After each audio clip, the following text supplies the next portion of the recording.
Sunday కదా మీరందరూ ఆరాంగా నిద్రపోతుంటారని చెప్పి లేట్‌గా వచ్చినా, అయినా సరే లేట్‌గా వచ్చినా సరే వచ్చిన వార్తలన్నిటిని చకచకా చెప్పేస్తాను మీకు. ఇవాళ చాలా ఇంట్రెస్టింగ్ వార్తలొచ్చాయండి. అసలు కరోనా విషయంలో ఎలా ఉంటే, ఏ సింప్టమ్స్ ఉన్నప్పుడు ఎట్లా రియాక్ట్ అవ్వాలి, ఏంటి అనేది చాలా మందికి డౌట్ ఉంది గదా! లండన్ యూనివర్సిటీ వాళ్ళు ఒక స్టడీ చేశారు. దానికి సంబంధించి వాళ్ళు ఒక 6 రకాల సింప్టమ్స్‌కి సంబంధించి ఒక ఇంట్రెస్టింగ్ ఆహ్, రిసర్చ్ వచ్చింది దానికి సంబంధించి. అదేంటో చెప్తాను. అలాంటి ఇంట్రెస్టింగ్ వార్తలు చాలా ఉన్నాయి.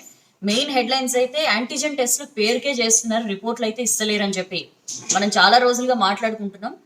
దానికి సంబంధించి కూడా క్లియర్‌గా ఎవిడెన్స్‌తో సహా మనకి చేస్తున్న టెస్ట్‌లేంటి, అందులో అసలు యాంటిజెన్ ఇంక్లూడ్ చేస్తున్నారా లేదా అనేవి కూడా తేటతెల్లం అయిపోతోంది. దూద్ కా దూద్ పానీ కా పానీ. సో, దాని గురించి బ్యానర్ ఐటెమ్ ఉంది. దాని గురించి చూద్దాం. హైదరాబాద్ హాట్‌స్పాట్. కేసులు ఫాస్ట్‌గా పెరుగుతున్న సిటీలో బెంగుళూరు ఫస్ట్, తర్వాత మనమేనంట. సో, సెకండ్ ప్లేస్‌లో ఉన్నాం మనం.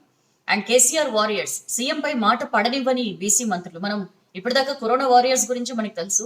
ఈ కేసీఆర్ వారియర్స్ ఎవరు చెప్తాను నేను. సిమ్టమ్స్ ని బట్టి కరోనా 6 రకాలు చెప్పాను కదా.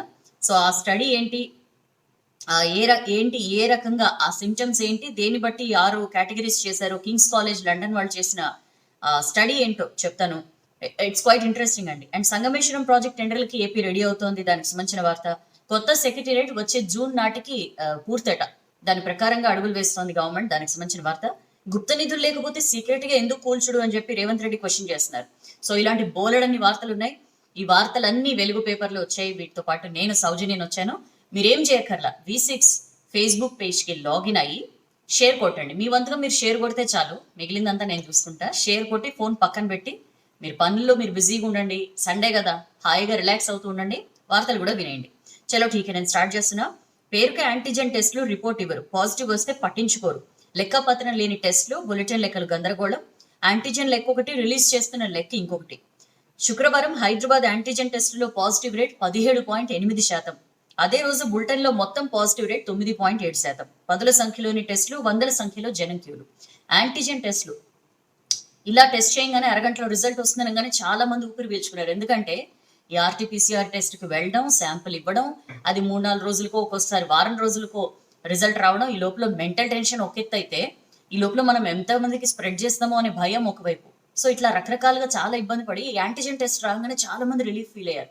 అంత ముందు వరకు కూడా టెస్ట్ చేయించుకోవడానికి ఆలోచించిన వాళ్ళు కూడా ఇదేదో అరగంటలో రిజల్ట్ తెలిసిపోతుంది కదా, చేయించుకుంటే బెటర్ కదా అని చెప్పి చాలా మంది చిన్నపాటి జలుబు ఉన్నా సరే యాంటీజెన్ టెస్ట్లకి చేయించుకోవడానికి మొగ్గు చూపుతున్న పరిస్థితి.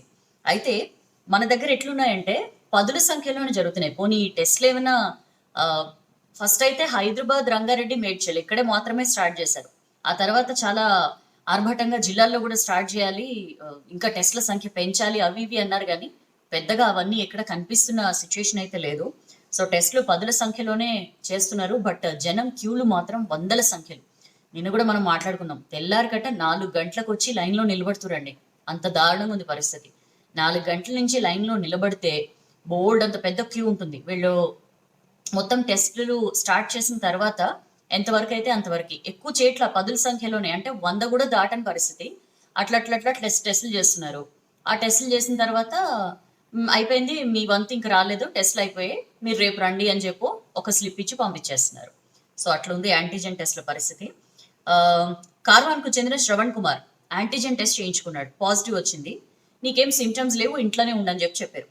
అయితే అధికారులు ఫోన్ చేసి మీకు మాట్లాడతారు, మీతో ఎట్లుందనేది హెల్త్కి సంబంధించి వాకప్ చేస్తుంటారు అని చెప్పి. సో వారం రోజులైంది కానీ ఫోన్ మాత్రం రాలా. ఈలోపు అంతవరకు ఏం సిమ్టమ్స్ లేని శ్రవణ్కి అంతకే సడన్ గా జ్వరం, దగ్గు ఇవన్నీ స్టార్ట్ అయ్యాయి. టెన్షన్ పడ్డాడు శ్రవణ్. టెన్షన్ పడి కరోనా వచ్చి ట్రీట్మెంట్ తీసుకుంటున్న ఒక ఫ్రెండ్కి ఫోన్ చేసి అతను ఏవైతే మెడిసిన్స్ వాడుతున్నాడో వాటిని ఇతను కూడా తెచ్చుకుని వాడాడు అని చెప్పి మనకి తెలుస్తోంది. ట్రీట్మెంట్ కోసం కోవిడ్ సెంటర్కి ఫోన్ చేస్తే పాజిటివ్ ఉంటేనే తాము ఫోన్ చేస్తామని చెప్పి పెట్టేశారు. మరి పాజిటివే కదా ఇతను, ఎందుకు ఫోన్ చేయలేదు అనే దానికి ఆన్సర్ లేదు. అలాగే జ్వరంతో బాధపడుతున్న రాజేష్కి యాంటీజెన్ టెస్ట్లో పాజిటివ్ వచ్చింది. టాబ్లెట్స్ ఇచ్చి రెస్ట్ తీసుకోమని ఫోన్లో టచ్లో ఉంటామని చెప్పారు. 4-5 రోజులైనా సరే రాజేష్కి ఫోన్ రాలా. హాస్పిటల్లో చేరేందుకు వెళ్తే పాజిటివ్ రిపోర్ట్ అడిగారు. కానీ పాజిటివ్ యాంటీజెన్ టెస్ట్లో పాజిటివ్ వస్తే ఎలాంటి రిపోర్ట్ ఇవ్వట్లేదండి. జస్ట్ ఒక చిన్న స్లిప్ మీద పాజిటివ్ అని రాసిస్తున్నారు. ఆ స్లిప్ని చూపిస్తే ఎవరు ఎక్కడ కూడా చేయించుకోవట్లా. సో రిపోర్ట్ బదులు చిన్న స్లిప్ ఇచ్చారు. దాన్నేమో ఆసుపత్రి వాళ్ళు ఒప్పుకోలేదు. టెస్ట్ చేయించుకున్న సెంటర్కి పదే ఫోన్ చేస్తే తప్ప రిపోర్ట్ రాని పరిస్థితి. ఎంతమంది ఇట్లా ఫాలో అప్ చేసుకోగలుగుతారు? ఎంతమంది పదే పదే ఫోన్ చేసుకోగలుగుతారు? ఆ తర్వాత కానీ హెల్త్ అధికారులు ఫోన్ చేయలేదు. అన్ని రోజులు రాజేష్ యాతన అంతా ఇంత కాదు. అరే యాతన తప్పుతుంది, ఆర్టీపీసీఆర్ టెస్ట్లతో ఇంత మెంటల్ టెన్షన్ తప్పుతుందని చెప్పి యాంటీజెన్ టెస్ట్లకు జనం మొగ్గు చూపుతుంటే యాంటీజెన్ టెస్ట్లో కూడా ఈ రకంగానే పరిస్థితి కనిపిస్తోంది. చేసేది పదుల సంఖ్యనే. పేపర్పై టెస్ట్ల సంఖ్య ఎక్కువగా కనబడుతున్నా సరే యాంటీజెన్ టెస్టులు చేస్తున్న సెంటర్స్ దగ్గర మాత్రం సిచ్యుయేషన్ వేరే రకంగా ఉంది. ఒక్కొక్క సెంటర్లో రోజు చేస్తున్న టెస్టులు పదుల సంఖ్యలోనే ఉంటున్నాయి. బట్ చేయించుకోవడానికి వస్తున్న వాళ్ళు మాత్రం వందల సంఖ్యలో ఉంటున్నారని చెప్పి చూస్తున్నాం. ఒకవేళ లేట్గా వెళ్తే మళ్ళీ టెస్ట్ చేయమని చెప్పి పంపించేస్తారేమోనని చెప్పి పొద్దునే వెళ్ళి క్యూలు కడుతున్నారని చెప్పి చూస్తున్నాం. హైదరాబాద్లోని సెంటర్లో రోజు 60 నుంచి 70 టెస్టులు మాత్రమే చేస్తున్నారట. కానీ 150 నుంచి 200 మంది దాకా, ఒక్కొక్కసారి మోర్ దాన్ 200 కూడా అక్కడ క్యూల్లో నిలబడుతున్నారు అని చెప్పి మనం చూస్తున్నాం. మేడ్చల్, రంగారెడ్డి జిల్లాల్లో ఒక్కో సెంటర్లో 50 నుంచి 60 శాంపిల్స్ తీసుకుంటుంటే ఆల్మోస్ట్ 150కి పైగా జనాలు వస్తున్నారు టెస్ట్ల కోసం అని చెప్పి చూస్తున్నాం. సో మిగిలిపోయిన వాళ్ళకి స్లిప్లు ఇచ్చి పంపించేస్తున్నారు. పాజిటివ్ వచ్చిన వాళ్ళను పోనీ యాంటీజెన్ టెస్ట్లో పాజిటివ్ వచ్చిన తర్వాత ఇందాక చెప్పాను కదా ఎగ్జాంపుల్, వాళ్ళని అస్సలు పట్టించుకుంటలేరు. వాళ్ళకి కనీసం రిపోర్ట్ కూడా ఇవ్వని పరిస్థితి. వాళ్ళు ఏం చేస్తున్నారో, ఏమవుతున్నారో, వాళ్ళ పరిస్థితి ఏంటో, తర్వాత ఏమైనా సిమ్టమ్స్ డెవలప్ అయ్యాయా, ఇలాంటి ఫాలో అప్ ఏమీ లేదు అని చెప్పి మనం ఈ ఆర్టికల్లో చూస్తున్నాం. ఒక్క నోటి మాటే, అసలు ఒక రిపోర్ట్ లేదు, పాడలేదు, నీకు పాజిటివ్ వచ్చింది వెళ్ళి రెస్ట్ తీసుకో, లేకపోతే నీకు పాజిటివ్ వచ్చింది ఇవ్వ ఈ మందులు వాడుతుండు, మా వాళ్ళు ఫోన్ చేస్తారు, ఇంతే. ఇంతకు మించి ఒక రిపోర్ట్ కూడా ఇస్తున్న పరిస్థితి లేదు. వాళ్ళ ఆరోగ్యం గురించి వైద్య శాఖ ఆరా తీస్తున్నదా అంటే అసలు అదైతే బహుత్ దూర్కి బాతే. అసలు అలాంటి ఊసే ఇక్కడ రావట్లేదు. వాళ్ళ వివరాలు రికార్డులోకి ఎక్కిస్తున్నారా అన్న దానిపై అనుమానాలు. మనం చాలాసార్లు అనుకున్నాం యాంటీజెన్ టెస్టులు చేస్తున్నారు, దాన్ని బట్టి కేసులు కూడా పెరుగుతున్నాయి, కానీ హెల్త్ బులెటిన్లో మాత్రం కేసులు తగ్గుతున్నట్లు చూపిస్తున్నారు కదా. అప్పుడే మనకి డౌట్ వచ్చిండే ఒకవేళ ఈ యాంటీజెన్ టెస్ట్లు అసలు ఇంక్లూడ్ చేస్తున్నారా లేదని చెప్పి. ఇప్పుడు ఆ అనుమానాలే బలపడుతున్న పరిస్థితి. ఎందుకంటే యాంటీజెన్ టెస్ట్లో వస్తున్న రిజల్ట్స్ బులెటిన్లో సర్కార్ చెప్తున్న లెక్కలకి అస్సలు ఏమాత్రం కూడా పొంతన కుదరట్ల. ఈ మంత్ 8th నుంచి యాంటీజెన్ టెస్ట్ స్టార్ట్ చేశారు కదా. శుక్రవారం ఒక్కరోజే యాంటీజెన్ టెస్ట్లో పాజిటివ్ రేటు హైదరాబాద్ వరకు 17.8% ఉండింది. బట్ ఆ రోజు శుక్రవారం రిలీజ్ అయిన హెల్త్ బులెటిన్లో పాజిటివ్ రేటు 9.7% చూపించారు. అట్లెట్లా? యాంటీజెన్ టెస్ట్లో ఇంత పాజిటివ్ రేట్ వస్తే that should reflect in the main bulletin కదా. బట్ అసలు అలాంటిది ఏం కనిపించట్లే. ఇందులో తక్కువగా కనిపిస్తోంది అంటే ఖచ్చితంగా దాల్మే కుచ్ కాలా హై అని చెప్పి మనకు అర్థమవుతుంది. దాని గురించి మనం లోకల్ పేజీలో చూద్దాం. అదే పేజ్లో కేసులు ఫాస్ట్ గా పెరుగుతున్న సిటీల్లో బెంగళూరు ఫస్ట్ ప్లేస్ లో ఉంటే సెకండ్ ప్లేస్ లో హైదరాబాద్ అండి. యాక్చువల్లీ ఇప్పటిదాకా ఢిల్లీ, ముంబై, చెన్నై, అహ్మదాబాద్ ఈ సిటీస్ లో విపరీతంగా కరోనా కేసులు పెరుగుతున్న సిచ్యుయేషన్. బట్ ఇప్పుడు ఏంటంటే అక్కడ కొంత తగ్గుముఖం పట్టింది. ఇప్పుడు కొత్తగా వేలల్లో కేసులు నమోదవుతున్న సిటీస్ ఏమేంటి అంటే ఆల్మోస్ట్ హైదరాబాద్, బెంగళూరు, పూణే.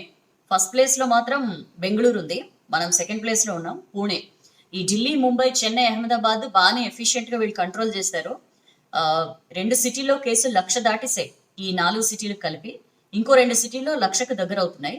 రోజు వేలల్లో కేసులు వచ్చాయి, కానీ ఇప్పుడు అక్కడ తీసుకుంటున్న చర్యల వల్ల కొంచెం కుదుట పడుతున్నాయి. వైరస్ ఇన్ఫెక్షన్స్, కొత్త ఇన్ఫెక్షన్స్ తగ్గుతున్న పరిస్థితి. సో ఇప్పుడు ఓ 3 సిటీలు హాట్స్పాట్ ప్లేసెస్ ని రిప్లేస్ చేయడానికి రెడీగా ఉన్నాయని చెప్పి మనం యాత్రలో చూస్తున్నాం. బెంగళూరు, హైదరాబాద్, పూణే విపరీతంగా కేసులు పెరుగుతున్నాయి. 50 లక్షలకు పైగా జనాభా ఉన్న సిటీలకు సంబంధించి ఈ 3 సిటీల్లోనే పాజిటివ్ రేట్ ఎక్కువగా నమోదవుతుందని చెప్పి మనం ఈ ఆర్టికల్ చూసినాం. దాని గురించి మనం లోకల్ పేజీలో చూద్దాం. సీఎం పై మాట పడనివ్వని బీసీ మంత్రులు, కేసీఆర్ వారియర్స్ అని చెప్పి మనం చూస్తున్నాం. ప్రతిపక్షాల విమర్శలకి ఎప్పటికప్పుడు కత్తి పట్టుకుని రెడీగా ఉంటున్నారు వీళ్ళు కౌంటర్లు ఇవ్వడానికి. ముందు వరుసలో తలసాని, శ్రీనివాస్ గౌడ్, ఈటెల, గంగుల. అంటనట్లుంటున్న కేటీఆర్, మౌనంగా హరీష్ రావు. అప్పట్లో మాట్లాడిన వాళ్ళంతా ఇప్పుడు సైలెంట్ అయ్యారు. వాళ్ళందరూ సైలెంట్ అయిపోయారు చాలా మంది. బట్ ఈ బీసీ మంత్రులు మాత్రం అస్సలు కేసీఆర్ మీద ఈగ కూడా వాలకుండా మొత్తం కత్తి డాలు పట్టుకొని రంగంలో ఉంటున్నారని చెప్పి మనం ఈ ఆర్టికల్లో చూస్తున్నాం. బీసీ మంత్రులు తలసాని శ్రీనివాస్ యాదవ్, శ్రీనివాస్ గౌడ్, ఈటల రాజేందర్, గంగుల కమలాకర్ వీళ్ళు ప్రధాన పాత్ర పోషిస్తున్నారు. కేసీఆర్ పై ప్రతిపక్షాలు ఇలా విమర్శలు చేయగానే అలా ప్రెస్ మీట్ పెట్టి మొత్తం చెరిగి పడేస్తున్నారు అని చెప్పి ఈ ఆర్టికల్లో ఉంది. సో అభాస్పాలు అయ్యేలా, కొన్నిసార్లు వీళ్ళు ఎంత వ్యక్తిగతంగా మాట్లాడుతున్నారంటే అభాస్పాలు అయ్యేలా ఉన్నా సరే పట్టించుకోవట్లేదు అని చెప్పి కూడా కరోనా నియంత్రణ దగ్గర నుంచి కరోనా నియంత్రణ, సెక్రటేరియట్ కూల్చివేత, కాళేశ్వరం కాల్వలకి గండ్లు పట్టడం, ఉస్మానియాలోకి నీళ్లు రావటం, మొత్తం అన్ని అంశాల మీద కూడా ప్రతిపక్షాలు ఏం విమర్శలు చేసినా ఈ టీం ఎప్పుడు కూడా రెడీగా ఉంటుంది. టెండర్ హుక్స్ మీద ఎప్పటికప్పుడు యుద్ధ రంగంలోకి దూకుతున్నారు అని చెప్పి మనం ఈ ఆర్టికల్లో చూస్తున్నాం. నెక్స్ట్ పేజ్కి వద్దాం. నెక్స్ట్ పేజ్లో రిపోర్ట్ ఇవ్వరు, పాజిటివ్ వస్తే పట్టించుకోరు. యాంటీజెన్ టెస్ట్ల గురించి చెప్పుకున్నాం కదా. సో హైదరాబాద్, రంగారెడ్డి, మేడ్చల్ జిల్లాలకే పరిమితం చేశారు. చాలా తక్కువ సెంటర్లో ముందు టెస్టులు చేశారు, తర్వాత కొంచెం కొంచెం పెంచుతూ వచ్చారు. ఇప్పుడు హైదరాబాద్ లో 100 చోట్ల యాంటీజెన్ టెస్టులు చేస్తున్నారు. మేడ్చల్లో 26 చోట్ల, రంగారెడ్డిలో 20 చోట్ల. మొత్తం సెంటర్స్ అన్నిట్లో జూలై 10న 5,954 టెస్టులు చేస్తే 1,410 మందికి పాజిటివ్ వచ్చిందండి. అంటే పాజిటివ్ రేట్ ఆల్మోస్ట్ 24%. ఇది ఎప్పుడు? జూలై 10వ తారీఖున 24% ఉంటే ఆ తర్వాత నుంచి టెస్టుల వేగం పెంచారు.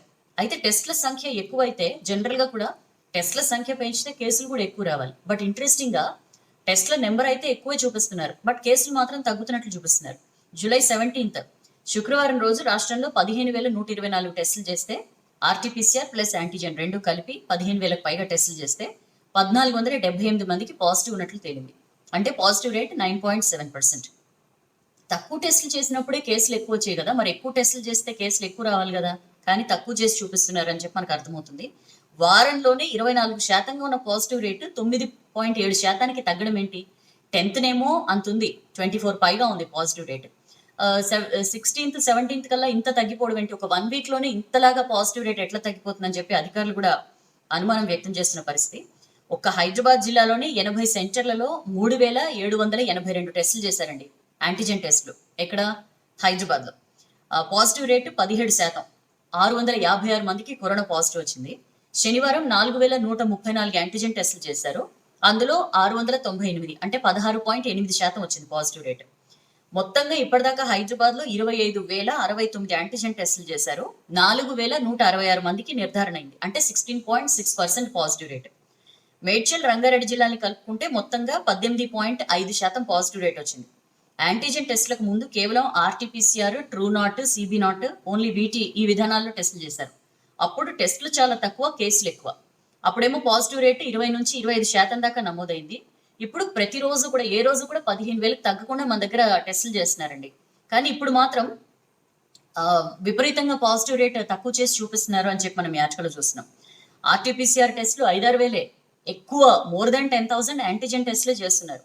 కానీ ఎక్కడా కూడా పాజిటివ్ రేటు 9%కే పరిమితం అయిపోయింది. ఇది ఎట్లా సాధ్యం అని చెప్పి అధికారులే అనుమానం వ్యక్తం చేస్తున్నారని చెప్పి ఆర్టికల్లో చూస్తున్నాం. అసలు యాంటీజెన్ టెస్ట్ల వివరాల్ని రికార్డులో నమోదు చేస్తున్నారా లేదా అన్న డౌట్స్ కూడా కనిపిస్తాయి. మనం ఈ మొత్తం నెంబర్స్ చూస్తే మనకి క్లియర్గా అర్థమవుతుంది ఎక్కడ కూడా వాటిని ఇంక్లూడ్ చేయట్లేదని చెప్పి. సో అలాంటి పరిస్థితి ఉంది మనం చూస్తున్నాం మన రాష్ట్రానికి సంబంధించి. పాజిటివ్ వస్తే అంతే, గంటల తరబడి లైన్లో ఉండి యాంటీజెన్ టెస్టులు చేయించుకుంటున్నారు, పాజిటివ్ వస్తుంది. అయినా సరే రికార్డులు ఎక్కించకపోయినా కనీసం వైద్యాధికారులు వాళ్ళని పట్టించుకుంటున్నారంటే అసలు పట్టించుకుంటున్న దాఖలా లేవు. ఒక ఫాలో అప్ లేదు, అసలు ఏ మెడిసిన్స్ తీసుకున్నారు లేదు. మహా అయితే ఒక కిట్ ఇచ్చి పంపించేస్తున్నారు, హోమ్ ఐసోలేషన్ కిట్, ఇవి తీసుకోండి చాలు అని చెప్పి.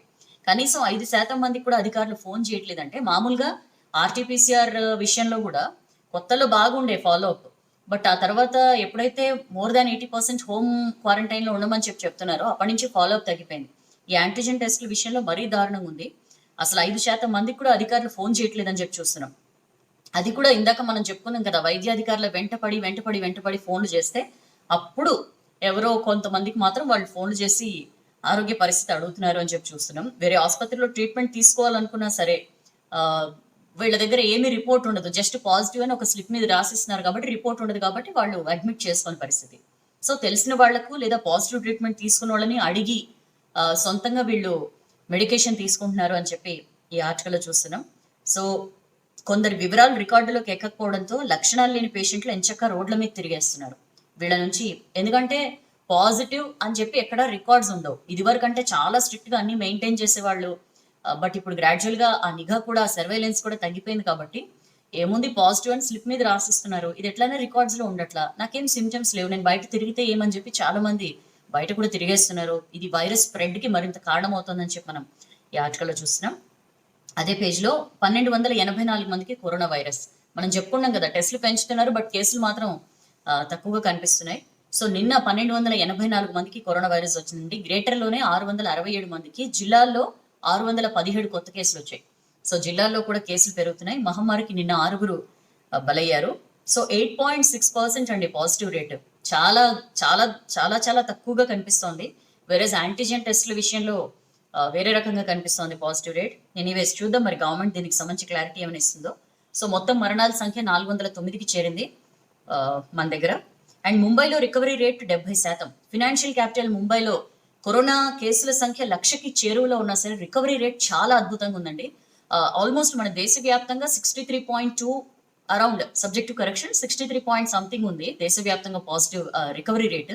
బట్ ఇక్కడ ముంబైలో మాత్రం రికవరీ రేట్ 70%. అంటే దేశవ్యాప్తంగా ఉన్న రికవరీ రేట్తో పోల్చుకుంటే కూడా ముంబైలో ఎక్కువ రికవరీ రేట్ ఉంది. That's an interesting thing. నిన్న ఈ ప్రెస్ ఇన్ఫర్మేషన్ బ్యూరో రిలీజ్ చేసిన డేటా ప్రకారం తెలిసింది ఇది. శుక్రవారం నాటికి దేశంలో 3,42,756 యాక్టివ్ కేసులుంటే 6.35 లక్షల మంది కరోనా నుంచి కోలుకున్నారు. అంటే 63% అనమాట రికవరీ రేటు. మహారాష్ట్రలో రికవరీ రేట్ చూడండి తక్కువ ఉంది, 55.62%. వెరాజ్ ముంబైలో మాత్రం 15% అధికంగా ఉంది మహారాష్ట్ర మొత్తం కంటే. మామూలుగా కేసుల విషయంలో కూడా మహారాష్ట్ర మొత్తం కంటే ముంబైలోనే ఎక్కువ ఉండే. ఇప్పుడు రికవరీ రేట్ కూడా మహారాష్ట్ర కంటే ముంబైలోనే ఎక్కువ ఉంది. మహారాష్ట్రలో 55 పాయింట్ సంథింగ్ ఉంటే ఇక్కడ మాత్రం 70% రికవరీ రేట్తో మంచిగా ముంబై మంచి డెవలప్మెంట్ చూపిస్తోంది అని చెప్పి చూస్తున్నాం. ఇక్కడ బృహన్ ముంబై కార్పొరేషన్ ఏం చేసిందంటే mission zero rapid action plan అమలు చేసింది అని చెప్పి దానివల్లనే ఇంత మంచి రికవరీ రేట్ కనిపిస్తోందని చెప్పి మనం ఆర్టికల్లో చూస్తున్నాం. అండ్ అదే పేజ్లో ఏపీలో నిన్న 23,872 టెస్టులు చేశారండి. 3,963 కేసులు.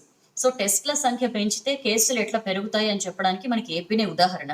వెరాజ్ మన దగ్గర మాత్రం అంతా ఉల్టా పుల్టా అవుతుంది.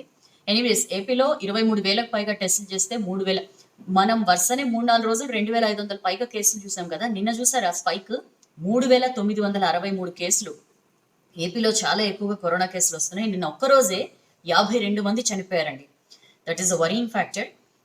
సో మొత్తం కేసుల సంఖ్య 44,609కి చేరింది అని చెప్పి చూస్తున్నాం. తూర్పుగోదావరిలో 12 మంది, గుంటూరులో 8, కృష్ణా 8, అనంతపురం 7, పశ్చిమ గోదావరి 5, ప్రకాశం 4, నెల్లూరు 3, విశాఖపట్నం 2, చిత్తూరు, కడప, విజయనగరం జిల్లాలో ఒక్కొక్కరు చనిపోయారు. మొత్తం 586కి మృతుల సంఖ్య చేరింది ఏపీకి సంబంధించి. సో దానికి సంబంధించిన వార్త. అండ్ హైదరాబాద్ హాట్స్పాట్ చెప్పుకున్నాం కదా మనం, బెంగళూరు తర్వాత మన సిటీ ఉంది అని చెప్పి. సో రాష్ట్రంలో ముందు నుంచి టెస్టులు ఎక్కువగా చేయలేదు. ఏంటి అని అడిగితే పదే పదే ఐసీఎంఆర్ వైపు చూపించారు. సో ఈ మధ్య టెస్టుల సంఖ్యను పెంచింది, దీంతో పాటు కేసుల సంఖ్య పెరుగుతోంది. ఈ 4 వారాల్లోనే కేసుల వృద్ధి 7.8%గా ఉంది. సో ప్రతి 10 లక్షల మందిలో 3,342 మందికి కరోనా సోకుతోంది. హాట్స్పాట్గా మారుతోంది మన సిటీ అని చెప్పి మనం ఈ ఆర్టికల్లో చూస్తున్నాం. బెంగళూరు తర్వాత హైదరాబాదే ఉంది కేసుల వృద్ధి రేట్లో అని చెప్పి చూస్తున్నాం. బెంగళూరులో కేసుల వృద్ధి రేటు 12.9% ఉంటే మన దగ్గర 7.8%గా ఉంది. అండ్ అక్కడ మరణాల రేటు 8.9%గా ఉందండి. కేస్ ఫ్యాటాలిటీ రేట్ 1.9% ఉంది. పూణేలో 4.5% మేర కేసులు పెరిగిపోతున్నాయి. మరణాలు 2.4%. కేస్ ఫ్యాటాలిటీ రేటు 2.6% ఉంది. అయితే ప్రతి 10 లక్షల మందిలో ఇన్ఫెక్షన్స్ మాత్రం 6,383 మందికి ఉంటుంది. 169 మంది చనిపోతున్నారు ప్రతి 10 లక్షల మందిలో అని చెప్పి ఈ ఆర్టికల్ చూస్తున్నాం. ఢిల్లీ, ముంబై, చెన్నై, అహ్మదాబాద్ మాత్రం చాలా మెరుగయ్యాయి. ముందు కంటే ఇప్పుడు సిచ్యుయేషన్లో చాలా ఇంప్రూవ్మెంట్ కనిపిస్తోంది. కేసుల వృద్ధి రేటు తగ్గుతోంది అని చెప్పి మనం చూస్తున్నాం. సో ఈ సిటీస్ని ఇవి రిప్లేస్ చేస్తున్నాయి, బెంగళూరు, హైదరాబాద్ అండ్ పూణే. సో దానికి సంబంధించిన వార్త.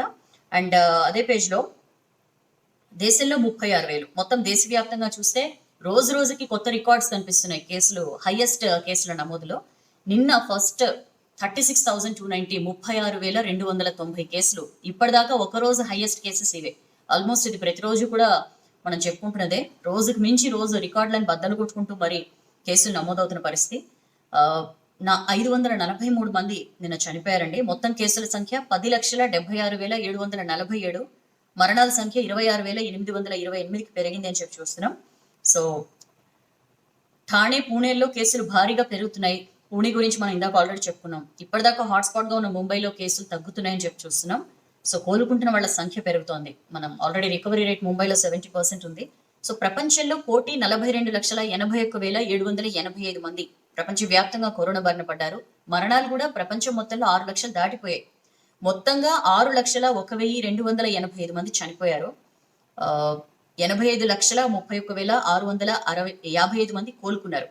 ఇది దిస్ ఇస్ ద రిలీఫ్ అండి. ప్రపంచంలో 1,42,00,000 పైగా కేసులున్నా 85,31,100 పైగా కోలుకున్నారు. అండ్ డెఫినెట్లీ ఈ రికవరీ రేట్లో మన దేశం చాలా మెరుగ్గా ఉంది. సో దీనికి సంబంధించిన వార్త. రాబోయే రోజుల్లో మొత్తంగా 3 కోట్ల నుంచి 3.5 కోట్ల మందికి కరోనా సోకే ప్రమాదం ఉందని చెప్పి అంచనా వేస్తున్నారు. సో దాని గురించిన వార్త. అండ్ ఊళ్ళలోనూ కరోనా ట్రీట్మెంట్ ఇందుకోసం ఏర్పాట్లు చేస్తున్నాం, అవసరమైన మందులు అందుబాటులో ఉంచుతామని చెప్పి ఆరోగ్య శాఖ మంత్రి ఈటెల రాజేందర్ చెప్తున్నారు. గ్రామ స్థాయిలో కరోనా వైద్యం అందించేందుకు సిటీల్లోనూ నగరాల్లోనే దిక్కులేదు, టౌన్స్ లోనే అంటే గ్రామాల్లో ఊళ్ళలో కరోనా ట్రీట్మెంట్ మొదలు పెడతారట. సో గ్రామ స్థాయిలో వైద్యం అందించేందుకు అన్ని ప్రభుత్వం ఏర్పాట్లు చేస్తోందని చెప్పి అంటున్నారు. నిన్న బీఆర్కే భవన్ లో ఫార్మా కంపెనీలు డీలర్లతో ఆయన సమావేశమయ్యారు. ఎవరైనా గ్రామాల్లో జ్వరాలతో బాధపడుతుంటే వెంటనే హెల్త్ సిబ్బంది వాళ్ళని గుర్తించి వాళ్ళని తీసుకొచ్చి వాళ్ళకి మొత్తం పిహెచ్సికి తరలిస్తారు. అక్కడే కరోనా పరీక్షలు కూడా నిర్వహిస్తాం ఎక్కడికక్కడ. దిస్ ఇస్ మొదటి నుంచి చాలా మంది ఎక్స్పర్ట్స్ చెప్తున్నది ఏంటంటే, ఇంకా దేశవ్యాప్తంగా ఒకే సిస్టమ్ అమలవ్వాలి, రాష్ట్ర వ్యాప్తంగా ఒకే సిస్టమ్ అమలవ్వాలనే రోజులు పోయాయి. ఇప్పుడు ఎంతసేపు డీసెంట్రలైజేషన్, ఎక్కడికక్కడ మైన్యూట్ గా గ్రామాలకు సంబంధించి అక్కడే టెస్టులు చేసి అక్కడే చికిత్స మొత్తం అక్కడే చేసేలాగా, ఆ తర్వాత మండలం మొత్తం ఎక్కడికక్కడ డీసెంట్రలైజ్ చేస్తే కరోనాను ఎఫిషియెంట్ గా అడ్డుకోగలుగుతామని చెప్పి చాలా మంది ఎక్స్పర్ట్స్ చెప్తున్నది. సో ఇప్పుడు ఆరోగ్య మంత్రి చెప్తుంది ఏంటంటే, గ్రామాల్లో వాళ్ళని గుర్తించి పిహెచ్సికి తీసుకొచ్చి వాళ్ళకి టెస్ట్లు అవి చేసి వాళ్ళకి ట్రీట్మెంట్ అక్కడే చేస్తాము, మరీ సివియర్ కండిషన్ అయితే పెద్ద ఆసుపత్రికి తరలిస్తామని చెప్పి కూడా చెప్తున్నారు. అండ్ అవసరమైన మందుల్ని పూర్తి స్థాయిలో అందుబాటులో ఉంచుతామని కూడా ఆరోగ్య శాఖ మంత్రి చెప్తున్న పరిస్థితి. గ్రామ స్థాయి నుంచి ప్రతి మెడికల్ షాప్ లో antibiotics, cetirizine, paracetamol, dexa, methasone, multivitamin tablets, hydroxychloroquine, injections, cough syrup ఇవన్నీ కూడా అందుబాటులో ఉంచాలి అని చెప్పి చెప్తున్నారు. రెమ్డెసివిర్ మందులు అవసరం మేరకు సప్లై చేయండి, వైరల్ లోడ్ ని తగ్గించే మందులు ఇవి. సో అవసరం మేరకు సప్లై చేయాలని చెప్పి ఆయన ఈ సందర్భంగా ఈ ఫార్మా కంపెనీలు వాళ్ళకి సూచించారు. అండ్ అదే పేజ్ లో బాలింత మరణాల కట్టడిలో తెలంగాణకు 4th ప్లేస్. చాలా ఎఫిషియెంట్ గా అనేక కారణాల వల్ల డెలివరీ అయిన తర్వాత చాలా కారణాల వల్ల డెలివరీ టైంలో ఏమైనా ఇబ్బందులు ఎదురయ్యి లేదా ఆ తర్వాత కొద్ది కాలంలోనే చాలా మంది చనిపోతూ ఉంటారు. సో ఆ విషయంలో తెలంగాణ 4th ప్లేస్ లో ఉంది అని చెప్పి మనం ఈ ఆర్టికల్లో చూస్తున్నాం. గడిచిన 3 ఏళ్లలో దేశవ్యాప్తంగా బాలింతల మరణాన్ని కట్టడి చేయడంలో కేంద్ర రాష్ట్ర ప్రభుత్వాలు చాలా వరకు సక్సెస్ అయ్యాయి. ఆ ఎఫిషియెంట్ గా కంట్రోల్ చేసిన రాష్ట్రాల్లో మనం 4th ప్లేస్ లో ఉన్నాం. కేరళ 1st ప్లేస్ లో ఉందండి. యూపీ, మధ్యప్రదేశ్ లాస్ట్ ప్లేస్ లో ఉన్నాయి. అక్కడ విపరీతంగా జరుగుతుంటాయి బాలింత మరణాలు. సో 5th ప్లేస్ లో ఏపీ ఉంది, మనం 4th ప్లేస్ లో ఉన్నాం. ఎంఎంఆర్ నివేదిక చెప్తోంది మెటర్నల్ మోర్టాలిటీ రేట్ తక్కువగా ఉంది, ఓవరాల్ గా దక్షిణాది రాష్ట్రాల్లోనే తక్కువగా ఉంది అని చెప్పి చెప్తున్నారు. 15 నుంచి 49 ఇయర్స్ మధ్య వయసున్న మహిళలు బిడ్డలకు జన్మనిచ్చేటప్పుడు లేదా కొద్ది రోజుల తర్వాత చనిపోతే దాన్ని ఎంఎంఆర్ గా ఆ లిస్ట్ లో వేస్తుంటారు. 7.4% తగ్గిన మెటర్నల్ డెత్స్ అని చెప్పి చూస్తున్నాం. దేశవ్యాప్తంగా 2018 నాటికి ఉన్న లెక్కల ప్రకారం 7.4% తగ్గాయని చెప్పి కేంద్ర వైద్య ఆరోగ్య శాఖ చెప్తోంది. అస్సాం, యూపీ, ఎంపీలోనే బాగా ఎక్కువగా ఉన్నాయి. వెరస్ దక్షిణాది మాత్రం చాలా ఎఫిషియెంట్ గా దీన్ని కంట్రోల్ చేయగలిగింది అని చెప్పి చూస్తున్నాం. ఇది వరకు మన దగ్గర దక్షిణాది రాష్ట్రాల్లో 77% ఉండగా యావరేజ్ ఎంఎంఆర్ ఇప్పుడు 72% కి తగ్గింది అని చెప్పి చూస్తున్నాం. ఇందులో కూడా 92 బాలింతల మరణాలతో కర్ణాటక తొలి స్థానంలో ఉంది. కేరళలో 43, మహారాష్ట్రలో 46, తమిళనాడులో 60, తెలంగాణలో 63, ఏపీలో 65 మెటర్నల్ డెత్స్ యావరేజ్ గా రికార్డ్ అయ్యాయని చెప్పి మనం చూస్తున్నాం. లాస్ట్ టైం కంటే కూడా మంచిగా కంట్రోల్ చేయగలుగుతున్నాం అని చెప్పి ఆర్టికల్ చూడొచ్చు. నెక్స్ట్ పేజ్ వద్దాం. నెక్స్ట్ పేజ్ లో కేసీఆర్ వారియర్స్ మనం 1st ప్లేస్ లో చూసాం కదా. అప్పట్లో మామూలుగా ప్రగతి భవన్ కి ఎలాంటి అనుమతి లేకుండా కూడా డైరెక్ట్ గా ఎంటర్ కలిగే వాళ్ళలో కొంతమంది ఉంటారు.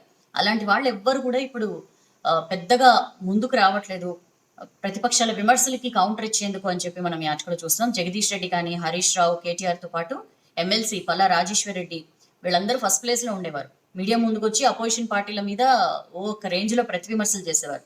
కానీ కొంతకాలంగా ఈ లీడర్లు పెద్దగా ప్రతిపక్షాల విమర్శలకి ఖండనలు అవి కూడా ఏమీ ఇవ్వట్లేదు అని చెప్పి టాక్ నడుస్తోంది. ఏదైనా ప్రభుత్వ ప్రోగ్రామ్ లో పాల్గొన్నప్పుడు మాత్రం, ఆ సందర్భంగా మాట్లాడుతున్నప్పుడు మాత్రమే ప్రతిపక్షాల విమర్శలకి కౌంటర్స్ అవి ఇస్తున్నారు తప్ప, అదే పనిగా ఏదైనా ఇష్యూకి సంబంధించి ప్రతిపక్షాలు విమర్శలు చేస్తే ప్రెస్ మీట్లు పెట్టి మరీ వాళ్ళని తిట్టడం లేదా వాళ్ళ విమర్శలకి సమాధానం ఇవ్వడం, ప్రతి విమర్శలు చేయడం, ఎదురుదాడి చేయడం ఇవన్నీ పెద్దగా కనిపించట్లేదు అని చెప్పి ఈ ఆర్టికల్ చూస్తున్నాం. మంత్రి హరీష్ రావు ఉమ్మడి మెదక్ జిల్లా పర్యటన, ఆర్థిక శాఖ సమీక్షల్లో బిజీగా ఉంటున్నారు. జగదీష్ రెడ్డి ఉమ్మడి నల్గొండ జిల్లా పర్యటనలో ఏమాత్రం ఛాన్స్ దొరికినా ఫ్యామిలీతో టైం స్పెండ్ చేయడానికే శ్రద్ధ చూపుతున్నారని పార్టీ వర్గాలు అంటున్నాయి. కేటీఆర్ ఇటీవల మహబూబ్ నగర్ లో ప్రభుత్వ హాస్పిటల్ ప్రారంభోత్సవం సందర్భంగా మాట్లాడారు. ఏంటి కేసీఆర్ ఫెయిల్ అంటున్నారు, మరి మన దేశం 3వ స్థానంలో ఉంది ప్రపంచంలో కరోనా విషయంలో, మోడీ ఫెయిలియర్ అని చెప్పి మేము అనాలా అని చెప్పి ఆ సందర్భంగా ఆయన మాట్లాడారు. అండ్ ప్రగతి భవన్ కి అత్యంత సన్నిహితంగా ఉండే ఎమ్మెల్సీ పల్లా రాజేశ్వర్ రెడ్డి కొంతకాలంగా ఏం మాట్లాడట్లేదు అని ఈ ఆర్టికల్లో చూస్తున్నాం. ప్రతిపక్షాల విమర్శలపై మిగతా మంత్రులు మల్లారెడ్డి, నిరంజన్ రెడ్డి, ఇంద్రకరణ్ రెడ్డి, సబితా ఇంద్రారెడ్డి వీళ్ళందరూ కూడా సైలెన్స్ నే ఆశ్రయిస్తున్నారని చెప్పి ఈ ఆర్టికల్లో మనం చూస్తున్నాం. జాతీయ అంశమైన, రాష్ట్రానికి చెందిన అంశమైన, హైదరాబాద్ కు చెందిన అంశమైనా సరే వెంటనే మీడియా ముందుకు వస్తున్నారు తలసాని శ్రీనివాస్ యాదవ్. ఫామ్ హౌస్ కే పరిమితం అయ్యారు అనగానే, గతంలో సీఎం ఫామ్ హౌస్ కి పోలేదా? ఆయన సెక్రటేరియట్ వచ్చే పాలించారా సీఎం కేసీఆర్ ఇప్పటిదాకా 6 ఏళ్లుగా? ఇలాంటి అర్థం పర్థం లేని విమర్శలు చేస్తారేంటి అని చెప్పి మండిపడ్డాం. ఉస్మానియా హాస్పిటల్లోకి నీళ్ళు వస్తే అప్పుడు కొత్త హాస్పిటల్ కడితే వద్దన్నారు, అడ్డుపడ్డారు. ఇప్పుడేమో నీళ్ళు వచ్చాయి అని చెప్పి గత్తర చేస్తున్నారని చెప్పి అండం. కానీ లాక్డౌన్ పెట్టాలి అనే ప్రతిపాదన వచ్చినప్పుడు కూడా చాలా మంది వెళ్ళిపోయినప్పుడు కూడా ఈ లాక్డౌన్ పెట్టట్లేదు అనే విషయాన్ని కూడా లీక్లు ఏ మంత్రుల ద్వారా మాట్లాడించాలనే టైంలో కూడా తలసాని శ్రీనివాస్ యాదవే ముందుగా మాట్లాడారు. దీని గురించి తలసానితోనే మాట్లాడించారు అని చెప్పి కూడా టీఆర్ఎస్ నేతలు అంటున్న పరిస్థితి. అండ్ శ్రీనివాస్ గౌడ్ కూడా అన్ని అంశాల మీద మాట్లాడుతున్న పరిస్థితి. కేసీఆర్ కేటీఆర్ ని విమర్శిస్తే సహించడం లేదు. మొన్నటికి మొన్న కేసీఆర్ పార్క్, ఎకో పార్క్, అలాగే కేటీఆర్ నగర్ అని చెప్పి పేర్లు పెట్టడం మీద బాజాప్తా పెడతాం. వీళ్ళు తెలంగాణ కోసం పోరాడారు, వీళ్ళ పేర్లు పెట్టకపోతే తెలంగాణ ద్రోహుల పేర్లు పెడతాం అని చెప్పి ఆయన క్వశ్చన్ చేయడం. కానీ మొత్తం కాళేశ్వరం కాలువలు గంటలు పడితే కాలువలకి గంటలు పడతాయి, ఇంకా ఎవరికి పడతాయి కాలువలకు కాకపోతే మనుషులకు గంటలు పడతాయి అని చెప్పి క్వశ్చన్ చేయడం. కానీ అండ్ సెక్రటేరియట్ నిర్మిస్తే కేసీఆర్ మంచి పేరు వస్తుందని కావాలనే బీజేపీ కాంగ్రెస్ అడ్డుపడుతున్నాయని చెప్పి అండం. కానీ ఇట్లా ప్రతి విషయంలో శ్రీనివాస్ గౌడ్ అండగా నిలుస్తున్నారు కేసీఆర్ అని చెప్పి చూస్తున్నాం. ఈటెల గంగుల కూడా కరీంనగర్ జిల్లాకు చెందిన మంత్రులు ఈటెల రాజేందర్, గంగుల కమలాకర్ కూడా కౌంటర్ ఇవ్వడానికి ఎప్పుడు రెడీగా ఉంటున్నారు. ఈటెల మాట్లాడుతూ ఒకరిద్దరు చనిపోతే కరోనా విషయంలో ఇంత బద్నాం చేస్తారా? మేము ఎందుకు ఫోన్లు ఇస్తున్నామంటే వాళ్ళ ఫ్యామిలీ మెంబర్స్ తో మాట్లాడుకుంటూ కొంత ఆత్మనిర్భరంగా ఉంటారు, ఆత్మస్థైర్యంతో ఉంటారని చెప్పి ఫోన్లు ఇస్తుంటే ఎవరో ఒకళ్ళిద్దరు రికార్డ్ చేసి ఏదో పెడితే దీని మీద అంతా కూడా ఇంత గాయగతర్ చేస్తున్నారని చెప్పి కొందరు సైకోలు ఇష్టం ఉన్నట్లు మాట్లాడుతున్నారు అని చెప్పి ఆయన విమర్శించడం. కానీ గంగుల కమలాకర్ కూడా కేసీఆర్ పుట్టిన గడ్డ మీద నేను పుట్టడం దేవుడిచ్చిన వరం అని చెప్పి మాట్లాడడం. కానీ ఇట్లా అప్పుడప్పుడు కర్ణె ప్రభాకర్ మాత్రం కౌంటర్ ఇస్తున్నారు. మండలి whip Karne Prabhakar Kaleshwaram, secretariat, Osmania hospital నిర్మాణాన్ని కాంగ్రెస్ కావాలని అడ్డుకోవాలని చూస్తోందని చెప్పి ఆయన అండం. సో వీళ్ళందరూ కూడా ఈ బీసీ మంత్రులందరూ కేసీఆర్ వారియర్స్ గా మారారు అని చెప్పి మనం ఈ ఆర్టికల్లో చూస్తున్నాం. అండ్ అదే పేజ్ లో కరోనాను ఆరోగ్యశ్రీలో చేర్చాలి. నిన్న స్పీకప్ తెలంగాణ అని చెప్పి డిజిటల్ మీడియా వేదికగా ప్రచారం స్టార్ట్ చేసింది. మొత్తం అందరూ కూడా ప్రజలు పార్టిసిపేట్ చేయడం అని చెప్పి కాంగ్రెస్ పిలుపునిచ్చింది. సో దానికి సంబంధించి పిసిసి చీఫ్ ఉత్తమ్ స్పీకప్ తెలంగాణలో మాట్లాడారు. పేదలకి ప్రైవేట్ ఆసుపత్రిలో ఫ్రీ ట్రీట్మెంట్ ఇవ్వాలి, వైరస్ కట్టడిలో రాష్ట్ర సర్కార్ ఘోరంగా ఫెయిల్ అయింది, ఆరోగ్యశ్రీలో చేర్చాలి, అప్పుడు మాత్రమే పేదలకి బతుకుకి సంబంధించి వాళ్ళకి ధైర్యం లభిస్తుంది అని చెప్పి ఆయన అంటున్న పరిస్థితి. అండ్ పేదల కుటుంబాలను ఆదుకోవడానికి, చనిపోయిన పేదల కుటుంబాలను ఆదుకోవడానికి 10 లక్షల పరిహారం ఇవ్వాలని చెప్పి కూడా అన్నారు. అండ్ మొదటి నుంచి ఆయన చేస్తున్న డిమాండ్ హెల్త్ స్టాఫ్ కానీ, శానిటేషన్ సిబ్బంది, జర్నలిస్టులు ఇట్లా వీళ్ళందరికీ కూడా 50 లక్షల నష్టపరిహారం ఇవ్వాలి అని చెప్పి కూడా అడుగుతున్నారు. అండ్ ప్రైవేట్ లో ఫీజులపై కమిటీ వేయాలని చెప్పి రేవంత్ రెడ్డి అన్నారండి. ఈ సందర్భంగా ప్రైవేట్ ఆసుపత్రులపై నిఘా పెట్టి వాళ్ళు ఎంతెంత ఫీజులు వసూలు చేస్తున్నారనే దానికి సంబంధించి కమిటీ వేయాలి అని చెప్పి కూడా అంటున్నారు. హోటల్స్ ని క్వారంటైన్స్ గా మార్చడం అని చెప్పి జగ్గారెడ్డి స్పీకప్ తెలంగాణలో సూచించారు. చాలా హోటల్స్ ఉన్నాయి, ఇప్పుడు ఎట్లనో ఖాళీగానే ఉన్నాయి, వాటిలో 50% ని మొత్తం అన్నిటినీ కూడా ప్రభుత్వం టేకప్ చేసి వాటిని క్వారంటైన్ సెంటర్స్ గా మార్చండి అని చెప్పి కూడా ఆయన ఈ సందర్భంగా సూచించిన పరిస్థితి. సో స్పీకప్ తెలంగాణలో వాళ్ళు మాట్లాడిన ఇష్యూస్ అవి. కరోనాపై ఆందోళనతో ధైర్యంగా ఉండాలి అని చెప్పి కేంద్ర మంత్రి కిషన్ రెడ్డి సూచిస్తున్నారండి. మొత్తం సిటీపై ప్రత్యేక దృష్టి పెట్టారు. నిన్న ఆయన తనని కలిసేందుకు వచ్చిన ప్రజలు పార్టీ కేడర్తో గడిపారు. ఎవ్వరు కూడా ఇబ్బంది పడొద్దు, వరి అవ్వద్దు, కరోనాకు సంబంధించి జాగ్రత్తగా ఉండడం చాలా ఇంపార్టెంట్. కేంద్రం అన్ని రకాలుగా కూడా సహాయకారిగా ఉంటుంది, అన్ని రకాలుగా ముందుకు వస్తుంది జనాలకి హెల్ప్ చేయడానికి అని చెప్పి ఆయన సందర్భంగా మాట్లాడారు. అండ్ ఎరువుల కొరతనే మాటే వినిపించొద్దని అధికారులకి మంత్రి నిరంజన్ రెడ్డి ఆదేశించారండి. ఎరువుల కొరత అనేది రాష్ట్రంలో వినిపించడానికి వీల్లేదు. ఎక్కడికక్కడ వానాకాలం పంట సీజన్ లో ఎంత ఎరువులు అవసరమో అంతా కూడా అందుబాటులో ఉండాలి రైతులకి అని చెప్పి ఆయన నిన్న మాట్లాడిన పరిస్థితి. అండ్ అభివృద్ధిని అడ్డుకోవాలని చూస్తే ఊరుకోమని చెప్పి కాంగ్రెస్ పై కర్ణె ప్రభాకర్ మండిపడ్డారు. ఈ కాళేశ్వరం నుంచి ఉస్మానియా హాస్పిటల్ వరకు అన్ని విషయాల్లో కూడా నిర్మాణాలను ఆపడానికి ఎప్పుడు కూడా కాంగ్రెస్ ముందుంటుంది. ఇట్లా అభివృద్ధి నిరోధకులుగా మారారు కాంగ్రెస్ పార్టీ వారని చెప్పి ఆయన నిన్న టీఆర్ఎస్ ఎల్పీలో మీడియాతో మాట్లాడుతూ అన్నారు. ఉమ్మడి రాష్ట్రంలో తెలంగాణ ప్రాంతాన్ని ఎట్లన్నా శిథిలంగా మార్చారు కాంగ్రెస్ నేతలు. ఇప్పుడు రాష్ట్రం వచ్చిన తర్వాత అభివృద్ధి చేసుకోవాలి అని చెప్పి మొత్తం దేశానికి తలమానికంగా సెక్రటేరియట్ ఉండాలని చెప్పి అనుకోవడం తప్ప ఇట్లాంటి వాటికి ముందుకొస్తున్న కేసీఆర్ చూసి ఓర్వలేకపోతున్నారు. అందుకనే అభివృద్ధిని అడ్డుకోవాలని చెప్పి చూస్తున్నారు అని ఆయన విమర్శిస్తున్న పరిస్థితి. అక్కడ కనీస వసతులు లేవు కాబట్టి కొత్త నిర్మాణం చేయాలని చెప్పి అనుకుంటున్నాం. దీనివల్ల ప్రభుత్వానికి ఏడాదికి 32 కోట్ల అద్దె భారం తగ్గుతుంది అని చెప్పి కూడా కర్ణె ప్రభాకర్ అంటున్నారు. సో సుప్రీంకోర్టు, హైకోర్టు అన్ని క్లియరెన్స్ ఇచ్చినా సరే ఇంకా ఏంటి కాంగ్రెస్ నేతలకి ఇంకా ఏంటి ప్రాబ్లం అని చెప్పి కూడా అంటున్న పరిస్థితి. పిసిసి చీఫ్ ఉత్తమ్ మిషన్ భగీరథపై ప్రధాని మోడీకి లేఖ రాసి ఆపాలని చూశారని చెప్పి కూడా ఆయన ఈ సందర్భంగా గుర్తు చేశారు. ఉస్మానియా ఆసుపత్రిపై కాంగ్రెస్ నేతలవి పేద అరుపులు అని చెప్పి కూడా ఆయన అన్నారండి. సో అభివృద్ధిని అడ్డుకోవాలని చేస్తే ఊరుకోమని చెప్పి కరుణ ప్రభాకర్ అంటున్నారు. సుప్రీం చెప్పినా గోవధ ఆగట్లేదని చెప్పి ఎమ్మెల్యే రాజాసింగ్ అంటున్నారండి. గోవధ నిషేధం అని చెప్పి సుప్రీంకోర్టు చెప్పినా హైదరాబాద్ సిటీలో ఆదేశాలు ఏమీ అమలు కావట్లేదు. ఈ విషయంలో సీఎం కేసీఆర్ కొంత చొరవ చూపాలి అని చెప్పి కూడా ఆయన అంటున్నారు. Governor Tamilisai CM KCR DGP Mahender రెడ్డికి ట్విట్టర్ ద్వారా ఆయన ఫిర్యాదు చేశారు. బక్రీద్ ఉంది త్వరలో, అందువల్ల 15 రోజుల ముందు నుంచే సిటీలో గోవధన ఆపాలి అని చెప్పి కూడా ఆయన ఈ సందర్భంగా ట్వీట్ చేశారు. సెక్రటేరియట్ కింద గుప్త నిధులు లేకపోతే సీక్రెట్ గా కూల్చడెందుకు? రేవంత్ రెడ్డి నిన్న మీడియాతో మాట్లాడుతూ మొత్తం ఇంత సీక్రెట్ గా ఎందుకు చేస్తున్నారు? గుప్త నిధులు అనేవి లేకపోతే అర్ధరాత్రి ఆదేశాలు ఇవ్వడం ఎందుకు? ఎవరిని అనుమతించకుండా ఇట్లా కూల్చడం ఎందుకు అని చెప్పి ఆయన క్వశ్చన్ చేస్తున్నారు. మొత్తం సెక్రటేరియట్ కూల్చివేతకు పర్మిషన్ రాగానే కేసీఆర్ మళ్ళీ ఫామ్ హౌస్ కి వెళ్ళిపోయినట్లు తెలుస్తోంది. ఏమయ్యారు కేసీఆర్? అసలు ఎక్కడ ఉంటున్నారా? అండ్ ఫామ్ హౌస్ కే ఉంటున్నారా, వెళ్తున్నారా, ఇంకేమైనా రహస్య ప్రదేశానికి వెళ్తున్నారా అని చెప్పి కూడా ఆయన క్వశ్చన్ చేస్తున్నారు. టీఆర్ఎస్ లో చెంచా నాయకులు అడిగే ప్రశ్నలకి నేను సమాధానం చెప్పను అని చెప్పి కూడా చాలా తీవ్రంగా మాట్లాడారండి. ఎందుకు వీడియో రికార్డ్ చేయడం లేదు? ఎందుకు? ప్రభుత్వం వెంటనే అన్ని పార్టీల ఆధ్వర్యంలో ఒక హెరిటేజ్ కమిటీని ఏర్పాటు చేయాలి అని చెప్పి ఆయన అంటున్నారు. మీడియాను అనుమతించాలి. 2 ఏళ్ల క్రిందట ఏదైతే సెక్రటేరియట్ నమూనా వచ్చిందో అందులో నల్లపోచమ్మ గుడి గాని మసీదు గాని ఎక్కడ లేవు. ఈ రెంటిని కూల్చిన శాపం ఖచ్చితంగా కేసీఆర్ కి తగిలి తీరుతుందని చెప్పి కూడా రేవంత్ రెడ్డి అంటున్నారు. సెక్రటేరియట్ లోని జీ బ్లాక్ అడుగు భాగంలో ఉన్న గుప్త నిధులు ఉండొచ్చనే తన మాటలపై మంత్రులు, టీఆర్ఎస్ నేతలు ఎక్కడ డైరెక్ట్ గా సమాధానం చెప్పలేకపోయారు. దాన్ని బట్టి అర్థమవుతోందని చెప్పి కూడా అన్నారు. ఆర్కియాలజీ నుంచి రఘునందన్ ను తొలగించాలి. ఎప్పటి నుంచో కూడా రేవంత్ రెడ్డి చేస్తున్న విమర్శ ఏంటంటే కేసీఆర్ కులం మనిషి, రఘునందన్ కు ఆర్కియాలజీని అప్పగించుడేంది? ఎక్కడైతే లాభం వచ్చే అవకాశాలు ఉంటాయో ఏ డిపార్ట్మెంట్ లో అయితే అక్కడక్కడ తన కులపు వాళ్ళని తన కులం మనుషుల్ని పెట్టుకోవడం కేసీఆర్ కు అలవాటుగా మారింది.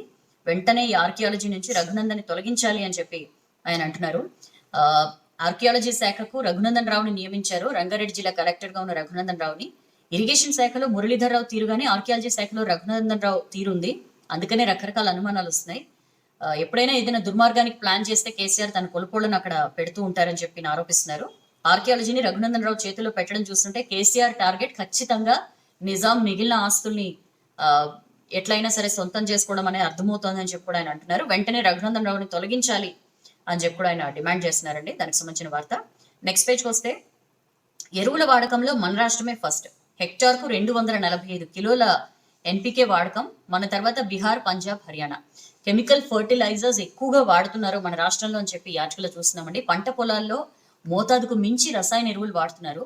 దీనివల్ల ఏంటంటే over a period of time ఆ సాయిల్ ఆ ఫర్టిలిటీ తగ్గిపోతుంది, పంటల ఇది కూడా దెబ్బతింటుంది అని చెప్పి కూడా చాలా మంది ఎక్స్పర్ట్స్ చెప్తున్నారు. ఫస్ట్ బాగానే ఉంటుంది, పంటల దిగుబడి పెరుగుతుంది, బట్ క్రమక్రమంగా పంట పొలాలు కూడా బాగా కలుషితం అయిపోతాయి అని చెప్పి సైంటిస్టులు చెప్తున్నారు. ఈ విషయంలో మనం ముందులో ఉన్నాం. విపరీతంగా పెరిగింది ఎరువుల వినియోగం అని చెప్పి మనం చూస్తున్నాం. మన తర్వాత బీహార్, పంజాబ్, హర్యానా ఉన్నాయని చెప్పి సెంట్రల్ అగ్రికల్చర్ మినిస్ట్రీ రిలీజ్ చేసిన రిపోర్ట్ లో వెల్లడైంది. మోతాదుకు మించి ఫాస్ఫరస్ వాడుతున్నారు మన రాష్ట్రంలో అని చెప్పి కూడా చూస్తున్నామండి.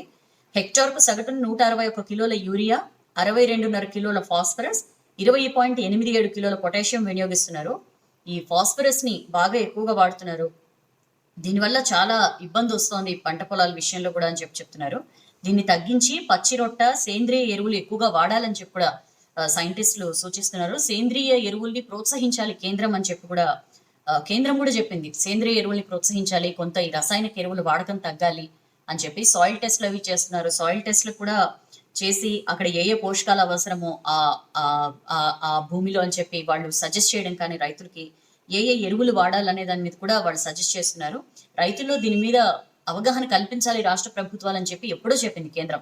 బట్ ఆ దిశగా ఎక్కడ కూడా అడుగులు పడట్లేదు అని చెప్పి మనం ఈ ఆర్టికల్ చూస్తాం. అండ్ అదే పేజ్ లో సంగమేశ్వరం టెండర్లకు AP ready. So AP is all set అండి. సంగమేశ్వరం లిఫ్ట్ కి సంబంధించి మన రాష్ట్ర ప్రభుత్వం చూసి చూడనట్లు, నిమ్మకు నీరెత్తినట్లు, తనకి ఏమీ మిన్ను విరిగి మీద పడ్డా చెల్లించకుండా ఉంది కాబట్టి ఏపీ చకచక అడుగులేసిస్తోంది. మొత్తం దక్షిణ తెలంగాణని ఎడారిగా మార్చే సంగమేశ్వరం లిఫ్ట్ కి సంబంధించి చక అడుగులు వేసుకుంటూ పోతోంది. ఆల్మోస్ట్ టెండర్లకి రెడీ అయిపోయిందని చెప్పి మనం యాచకలో చూస్తున్నాం. సంగమేశ్వరం లిఫ్ట్ ఇరిగేషన్ ప్రాజెక్ట్ టెండర్ల ప్రక్రియకు అంతా రెడీ చేసింది. ఈ ప్రాజెక్టు పనులపై ప్రజల సలహాలు, సూచనలు తీసుకోవడానికి టెండర్ ఫామ్ ని ఏపీ జ్యుడిషియల్ ప్రివ్యూ వెబ్సైట్ లో పెట్టింది. సో చేపట్టబోయే పనులేంటి, బిడ్లు వేసే వర్క్ ఏజెన్సీకి ఉండాల్సిన టెక్నికల్ అర్హతలు, మొత్తం ఈ వివరాలన్నీ కూడా ఇందులో పెట్టారు. జ్యుడిషియల్ ప్రివ్యూ ఆమోదంతో ఏపీ జలవనరుల శాఖ టెండర్ నోటిఫికేషన్ ఇస్తుంది. Sangameswaram surge pool, pump house, approach channel, delivery system, canal పనులు చేపట్టబోతున్నారు. దీనికి 3,278కి పైగా కోట్ల రూపాయలు అంచనా వ్యయంగా టెండర్లు పిలుస్తారు. రివర్స్ టెండర్ల తర్వాతే వర్క్ ఏజెన్సీ ఖరారు. ముందుగా వర్క్ ఏజెన్సీని పిలిచి బిడ్లు ఓపెన్ చేస్తారు. అందులో బాగా తక్కువగా కోట్ చేసిన వాళ్ళని అనౌన్స్ చేసి ఇంతకంటే తక్కువగా ఎవరైనా పనులు చేయగలిగితే దాన్ని రివర్స్ టెండరింగ్ అంటారు. దీనికంటే తక్కువగా ఎవరైనా పనులు చేయగలిగితే రండి అని చెప్తారు. సో పనులు దక్కించుకుని వర్క్ అగ్రిమెంట్ చేసుకునే ఏజెన్సీ 30 నెలల్లో పనులు పూర్తి చేయాల్సి ఉంటుంది అని చెప్పి కూడా చెప్తున్నారండి. పనులు పూర్తయిన తర్వాత ఒక 15 ఏళ్ల పాటు పంప్ హౌస్, ఇతర పనుల మెయింటెనెన్స్ బాధ్యత కూడా ఈ వర్క్ ఏజెన్సీయే చూసుకోవాల్సి ఉంటుందట. సో దానికి సంబంధించిన వార్త. ఈ విషయంలో ఎక్కడ కూడా శ్రీశైలం ప్రాజెక్ట్ 4 షోర్లో సంగమేశ్వరం వద్ద 800 అడుగుల ఎత్తులో ఏపీ ప్రభుత్వం ఈ రాయలసీమ లిఫ్ట్ స్కీమ్ ని ప్రతిపాదించింది. రోజుకు 3 టీఎంసీల చొప్పున తీసుకుపోవడానికి రెడీగా ఉంది. ఈ పనులని మే 5న ఆమోదం తెలిపిన ఏపీ ప్రభుత్వం అదే రోజు చకచక ఉత్తర్వులు ఇచ్చేయడం చేసింది. Sangameswaram lift, Pothireddypadu head regulator విస్తరణతో దక్షిణ తెలంగాణ అన్యాయం జరుగుతుంది, ఆగమైపోతుందని చెప్పి ప్రతిపక్షాలు మొత్తుకుంటున్నా సరే ఎక్కడా సరే మన రాష్ట్ర ప్రభుత్వం నుంచి ఎట్టి పరిస్థితిలో స్పందన లేదు అని చెప్పి చూస్తున్నాం. ఒక నారాయణపేట జిల్లాకు చెందిన గవినోళ్ల శ్రీనివాస్ ఎన్జిటిలో పిటిషన్ కూడా వేశారు. అయితే దానికి స్వీకరించిన ఎన్జిటి పన్నులు చేపట్టకుండా స్టే విధించింది.